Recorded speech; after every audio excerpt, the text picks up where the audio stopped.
So first question, to go from there, you've got the microphone, so you're going to have to go first, sorry. Answer the elephant in the room, what does resilience mean to you, either as a person or in business or both? To me, when the shit hits the fan, learning to push through and get better at it, basically. I think if anyone's followed your story, that really did happen. Yeah, massively. Really did. Anything that could have happened in the last year has happened. Yeah, quit a job, divorce, everything. 100%. Every single thing. Why not do it all in one go? Nailed it. If you're going to do it in one go. You know, just crack on. You know, if shit hits the fan, throw more shit at it. Yes. Walking out. What about you, mate? Resilience to me means being told no so many times, but keep going forwards. And don't understand the meaning of the word no. That sounds kind of creepy. We'll edit that part out. But yeah, keep moving forwards because ultimately you're one no closer to a yes. Is there a moment you didn't feel like you was moving forward, and then you like looked Every single day. Especially at the start, on client like calls, people being like saying, "No, you're not the accountant for me," and stuff like that. And I was like, "This is shit." Like I signed up to business to actually make money. I wasn't making money. Fair. How many years have you been going? 3.5. Can't you tell? Yeah, you look haggard. Absolutely haggard. And what about you, Georgia? Resilience? Kind of similar, to be honest. I would say it's about being adaptable and actually taking action, not just like pushing through with any challenge because you have to. Like you actually have to move things forward. Yeah. That's why it's the same. Do you see that in your clients' businesses as well, though, obviously, of what you do? Yeah. Things change so fast. So if you're not adaptable, you're actually just going to be behind. And that's what I tell a lot of my clients anyway. Especially if they're shit at looking after the people. Yeah, there is that. But at the same time... I'm not looking at you, mate, don't worry. No, you're great. Yeah. Yeah, edit that bit. But no, okay. So, first question. So for all the questions, I've broken them down into different parts. So the first bit is just like challenges and mindset and anything along them way. And by the way, I'd like this to be an open discussion. You don't have to wait till the end if you don't want to for questions. Jump in, put your hand up or anything. So first question, Georgia, naturally, because you've got the microphone. What's the biggest challenge you've faced in your business and how did you navigate it? Oh, okay, good one. I would say the biggest challenge is actually internal. I would call myself a recovering people pleaser, especially because I work in HR. I always want to be that yes person, and I thought that meant that I could build really strong relationships, and that was really, really good. But I've actually now realized that putting boundaries in is actually a better way of building respect with clients at the same time, and also respect for myself as a business owner. Oh, bear with, some questions for that. Do you think that tied in with you building the resilience, like you say, putting them boundaries in? Because I can imagine even new clients, as much as you stand by it, might push back on it. And naturally, I take it you don't keep working with them, but... Completely agree. And also, like when you go from working in corporate and you have that secured salary and then you go to running your own business, you don't have that guaranteed salary. So you push through, you power through, you keep going. And if you don't put those boundaries in, you burn out. I burned out massively last year. I remember that call. It was horrific. Like I actually thought, what the fuck am I doing? Yeah. But that's now taught me so many lessons. Because like I said before about being adaptable and actually taking action, I've now taken action within my business so that doesn't happen again, because I don't want that to ever happen again. No, I like that. There we go. What about you, Ellis? So what's the biggest challenge you faced in your business and how did you navigate it? 2 things, hiring. Fucking hell, answer quicker. Jesus Christ. So hiring has been a bit of a nightmare in terms of trying to find the right people. I'll ask this because I know you. Is that a you problem or a people problem? Both. It's not always me. Don't Hey, it's worry. not being honest. Secrets to building a resilient business. No, they're not there anymore. It's, but it is true. People lie on CVs and interviews and can look good, amazing on interviews. They rock up to the first day and you're like, who the fuck is that?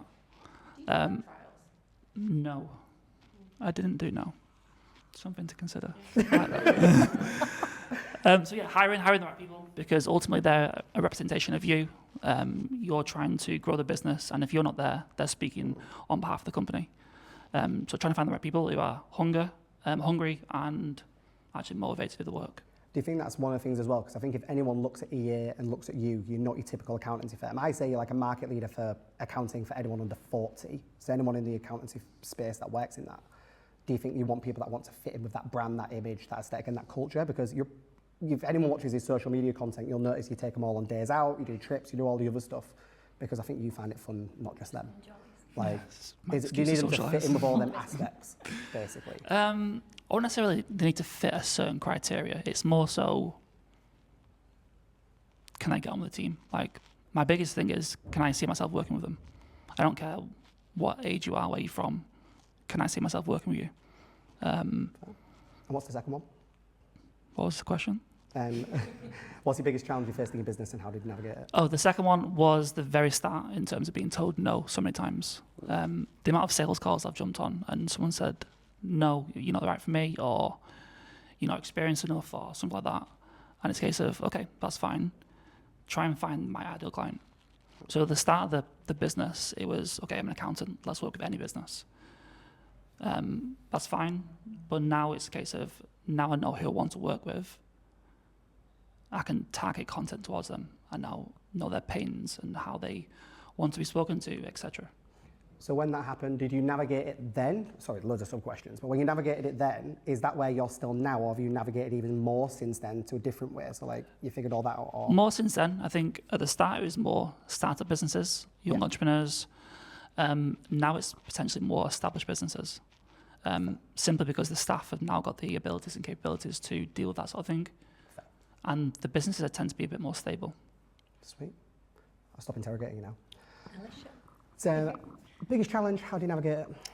So, listening to both of these guys, mine's kind of an amalgamation of the two, to be honest. So, the people... that's your business model, isn't it? Yeah, like, well, the people-pleasing thing. So, I came from 17 years of teaching, where you notoriously working without being paid, working at night, and you know all the rest of it, people-pleasing, bending over backwards for everybody, etc., etc.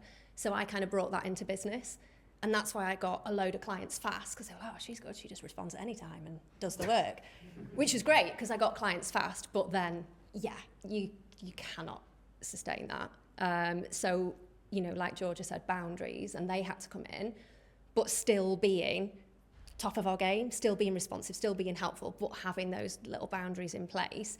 That was a massive kind of learning curve and something to overcome, which has taken a hell of a long time.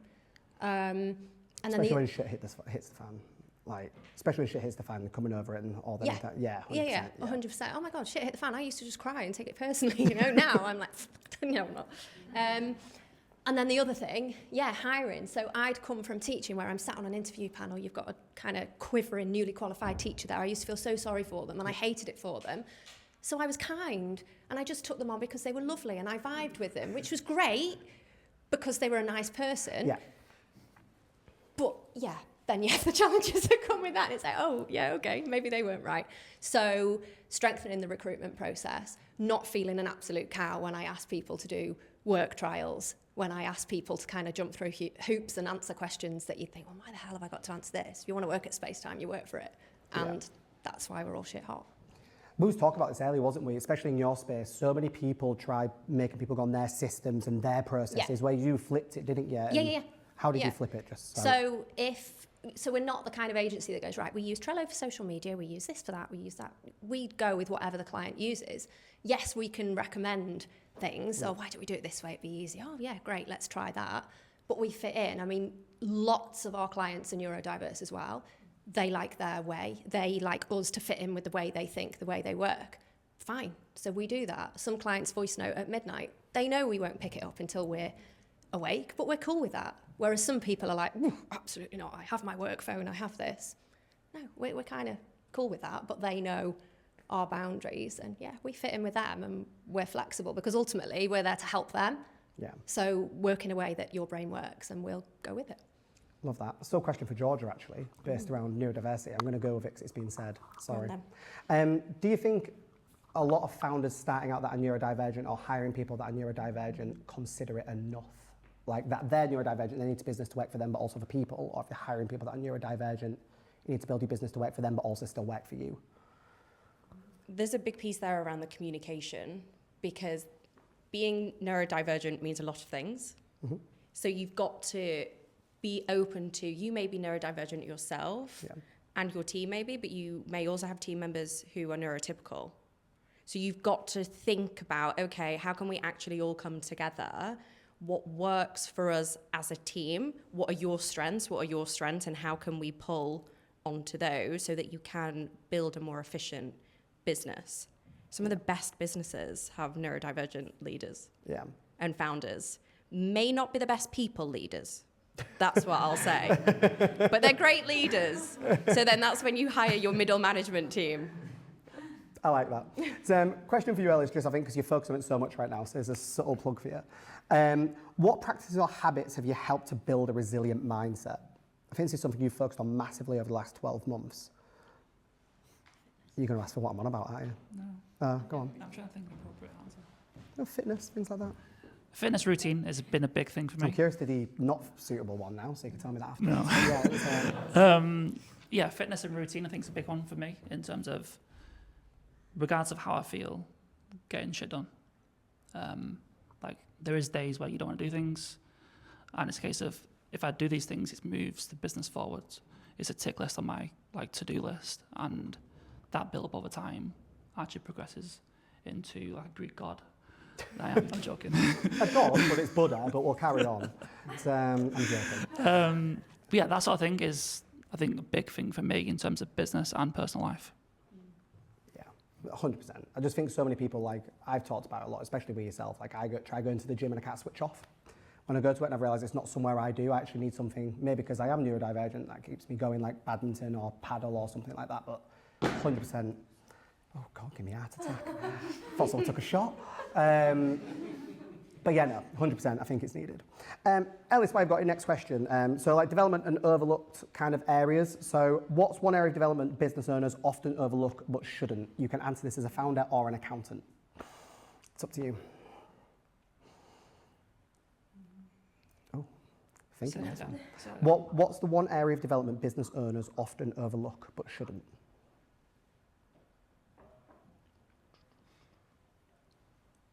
Can I ask Danielle if you need a minute? Yeah, give me a minute. Go on. Okay, for me, I think it's giving yourself time to work on the business. Ooh, elaborate. So it's all very well doing a load of client work or, whatever, but giving yourself that time to work on the business, to develop, so not the area of development is just working on your business. So we had a question in our team group chat the other day. Oh, guys, I'm trying to figure out how many hours of client work do you guys do each day? Somebody was trying to find out like an average to see what everybody else did. And I went in and said, oh, mine's between 2.5 and 3. And I was like, 2.5, 3 hours a day. Oh my God, that's amazing. It's like, yeah, but I probably do about 3 hours of business development each day because that's what's important to me and that's what's going to drive the business forward. I mean, last year I got to the point where it was like, right, Spacetime's done. Let's just let this simmer. It's all great. And then I went down to a single parent household and it was like, okay, rinse and repeat. We've got to do the same again now and double it. Yeah. So working on your business and not just letting it simmer. Yeah, 100%. You thought your answer? Yeah, thanks. Maintaining skill levels at like professional levels. Ooh. I think so many people think they're good at one thing and then they don't develop over years and they're still that same person and it's almost like irrelevant and out of date. Accountancy, for example, tax laws change all the time. If I was never to maintain skill level, I'd be giving people out-of-date advice. And it's like, well, that's not relevant and it's not actually right. So I think people think they're good at something, but never actually like build on that skill. Do you agree or disagree with that, Georgia, what Ellis just said? Like, yeah, I'm kind of jealous I didn't give that answer. I mean, I've done that for myself. And I think as well, when you leave corporate and you run your own business, sometimes you don't invest in your own development. And then when you do, you're like, oh shit, I should have really done that because that's actually really beneficial. But my answer, I'm going to put my HR hat on, spoke before around managers and that middle managers. I would say one thing is actually developing middle managers. So it's all great bringing them in. 82% of managers don't receive any training. They're considered accidental managers. You're bringing them in, it's going to cause more damage than good. Make sure you actually enhance and develop them so that it actually detaches you from the ground level and what's going on. More often than not, you started your own business because you're really good at what you do. It wasn't to manage people. So that's when you bring in those middle management. So just make sure you develop them. Honestly, once again, me and Danielle co-worked together today, and we was talking about this earlier, how like a lot of creative people, the crap at the business bit because they want to do the fun thing, which is like Yeah. creativity, and then they get stuck in all the other elements. I think we've got quite a few creative people here, but it's like, that's where they struggle, and then we try and get someone to come in, they're like, oh, but I also need to run a business as well as do the creative bit, and they just put them there so then they can do the fun shit. I see that. And more all often the than time. not, talking to clients, that side of it is what founders love. That's Yeah. what they're shit hot at. Yeah. Not having a difficult conversation. No. That's where the skill gap is. Yeah. And then that's where the most challenges come and the headaches. So you need to actually develop your middle management layer to release you from that and so that the business can operate and run in the background. That leads into my next question, actually, Ooh, which is good. about unexpected challenges. Have you come across one, I'm not going to ask about your business, with a client that was unexpected for you for what you deliver as a service, and how did you deal with that as both a founder and then like for the client, like delivering Unexpected in it? what So if they had way? an unexpected challenge with what you're doing for them, like how was that when it came to you? So you weren't expecting it, it wasn't coming in, it just kind of happened. How did you deal with that to be resilient with it? And then how did that obviously impact the client? I ask a lot of questions, and growing up, I got told I asked one too many questions. But to that point, it's actually getting more granular. So whenever something's unexpected, more often than not, there's something else going on in the background, and we really need to understand what that background piece is to move forward. If we don't, it's just transactional, and we're actually never going to move for anything that's unexpected. And you know what? It goes back to being people first. So if something's happening, just talk to one another. Like, I know Slack and everything is great, but just bring people together and actually have a conversation to overcome it. We're in this digital world, but we're just missing that human piece. Glad you said that, because we now like Slack. Thought he was going to slate Slack off. No, What about you? it's like a dopamine hit, and no one knows how to communicate anymore. How many times, even me and yourself, I'm just like, should we just get on a call? Like, stop messaging me, let's just get on a call, like, kind of thrash it out, just do it that way. So, what about you, Ellis? Unexpected challenge? Having to sack someone after 2 days. That sounds bad. So you know the question I said earlier about people, and he's like, oh, yeah. Right, go on. Okay, let someone go. It sounds better. Yeah, please. Terminate their contract. Probation period. They still had the balloon saying welcome to the new job. He just popped it. It was like, there you go, fuck off. Done. That resolves back to my interview process. Okay, once again, like, elaborate. So they've got an amazing CV. They speak well. They do an actual test and like smash it. They turn up on the first day. I'm like, who the fuck did the interview? Yeah. That's not the person. Can I give a 50p on this lesson? I know you won't kill me afterwards because I think all your clients know now. Go for it. So I remember chatting with Ellis at this, and this It's a person, different one that got sacked. No, it's a different one. But there's another element with this, and they were called. I'm going to go with Chloe. That wasn't the name. Lucy. Okay, I can say it. So we'll go with Lucy. And he introed There's actually Lucy. a lot of clients in the room. Yeah, no, it's fine. But you can all know a secret now, and this is recorded. So Lucy didn't exist because he sacked her. But he'd already introduced her to everyone. So then he hired someone else, but then was too embarrassed to tell all his clients that he'd sacked Lucy after 2 days, and kept it as Lucy for a year. Yeah.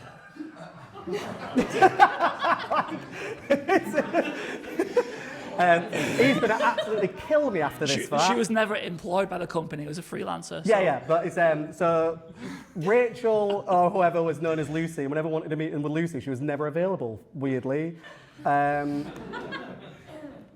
Billy, resilient business guys. Amelia actually is a real person. Amelia is, yeah, Amelia's a real person. I've met her. Why did you terminate Lucy then?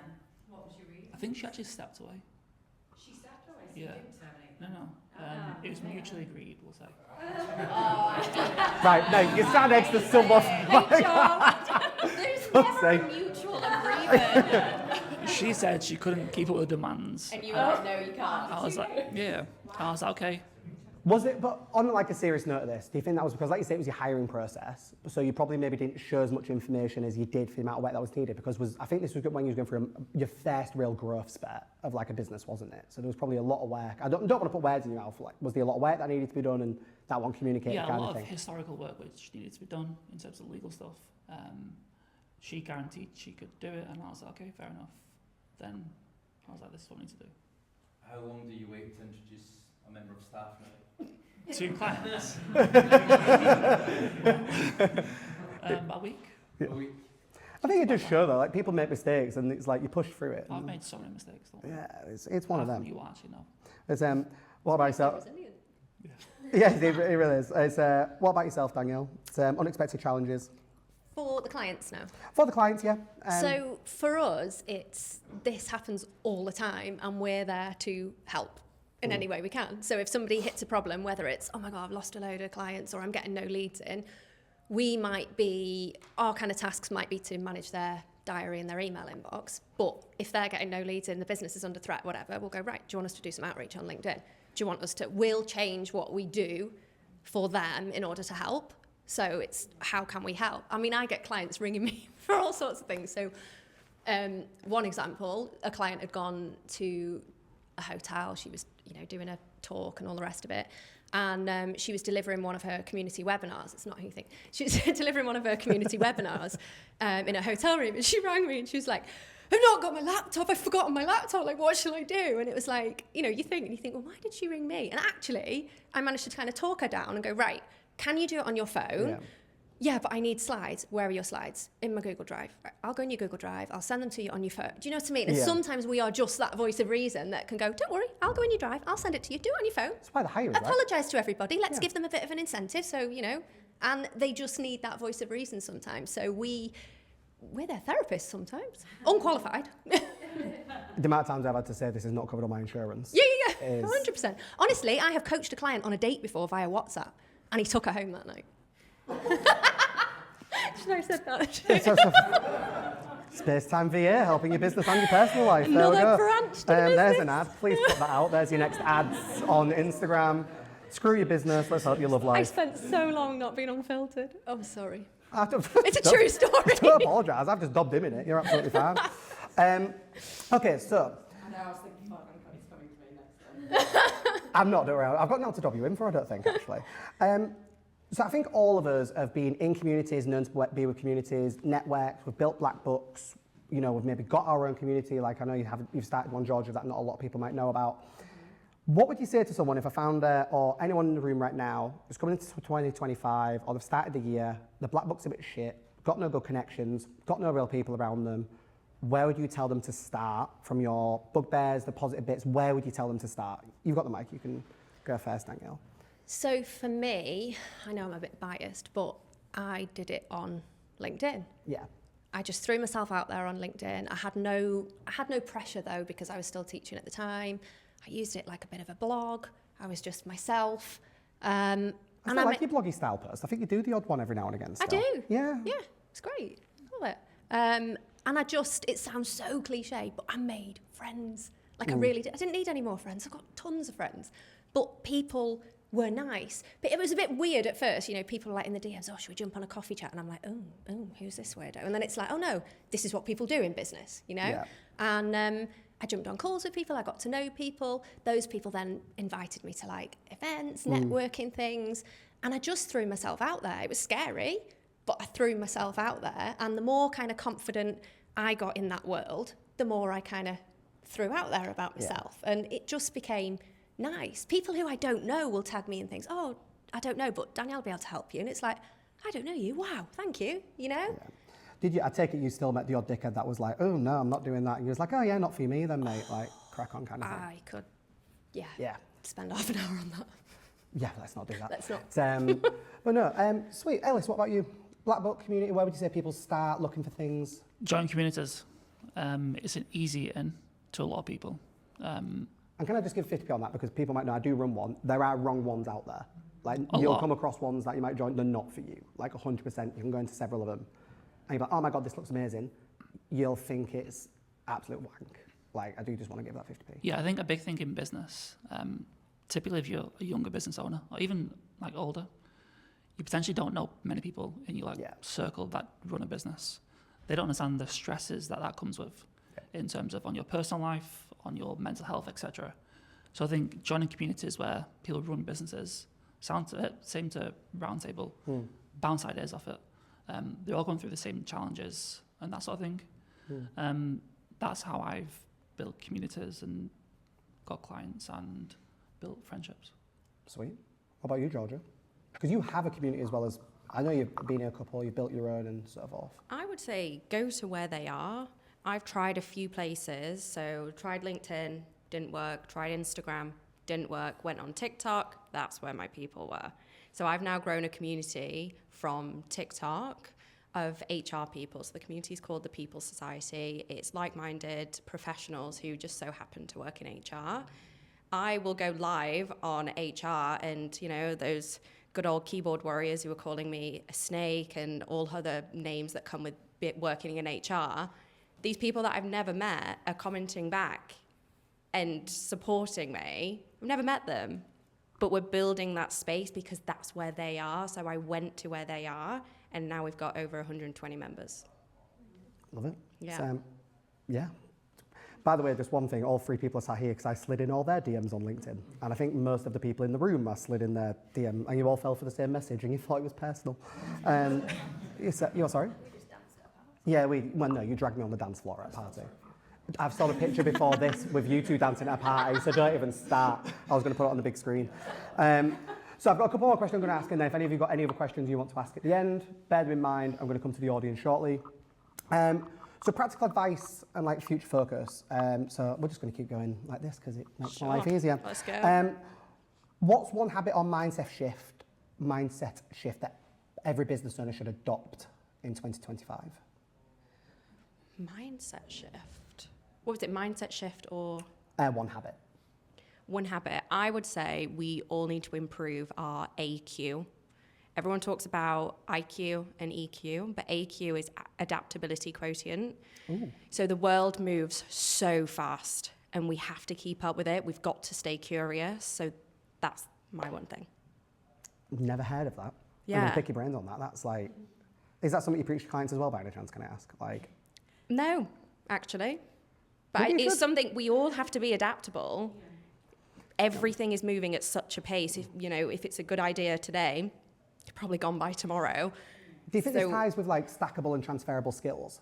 So like people will obviously create skills, stack them, a bit like habit stacking, but then they don't really develop them. They're like, oh, this is just how I am and how I work and I'm great like this. But I don't think a lot of people put the work into themselves, like you're saying, to keep on top of that, keep it growing, keep it going. Do you think they kind of... Change, aren't they? Yeah, do you think they are? Change is terrifying. As humans, we hate change. Yeah. But if we don't change, we're going to get left behind. And that's why we should all be focusing on our AQ. Sweet. Do you want me to repeat it? No. No? Okay. A big thing is the ability to only deal with or give the headspace to things you can change. Okay.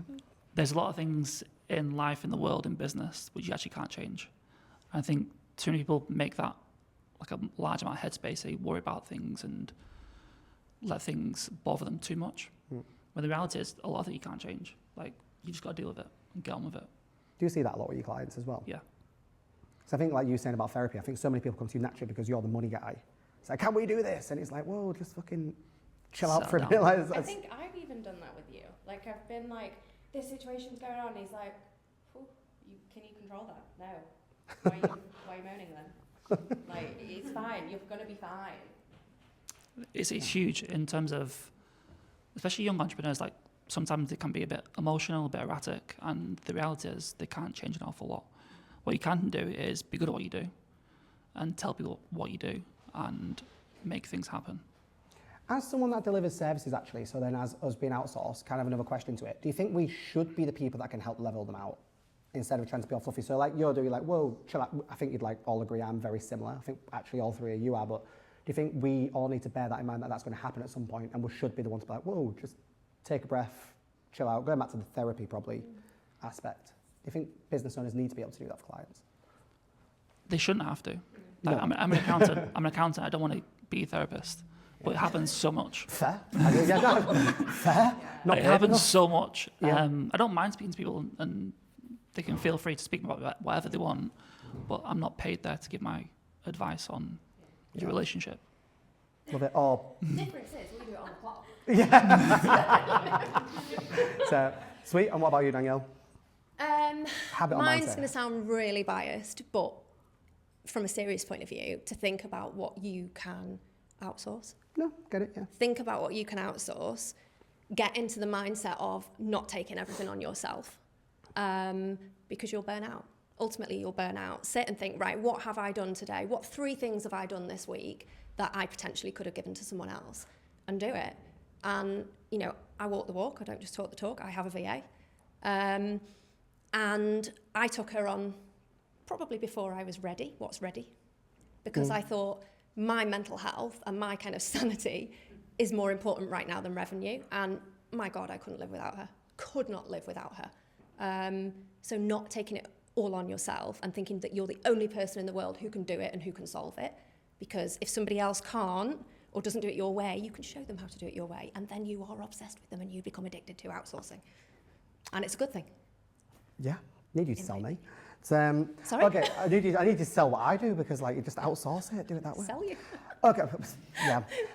Okay, so closing question from me and then we'll come to the audience. So if someone in the audience is currently struggling, or anyone watching, that needs immediate action to regain stability, obviously, as we say, shit hit the fan for you. Weren't very stable, things went on. You've also started another venture with Luke, like you've started doing that as well whilst you've been growing. So what's basically a piece of immediate action or advice if someone needs to just regain stability? Stop, take a breath, and talk to somebody that's further along That's in the not business Ellis. than you. That's not Alice.